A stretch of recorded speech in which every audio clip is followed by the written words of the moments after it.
Good morning po. Dito po kami ngayon sa warehouse ng Bounty dito sa may Santa Maria, Goyong, kung saan ibababa namin ang aming dalang back to back na container. Ibig sabihin dalawang maliliit na tig 20. Lawak po ng warehouse na rito.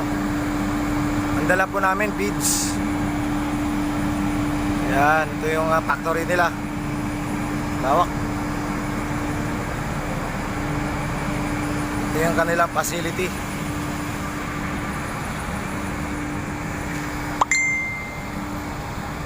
Dalawang truck po kami, isang company lang.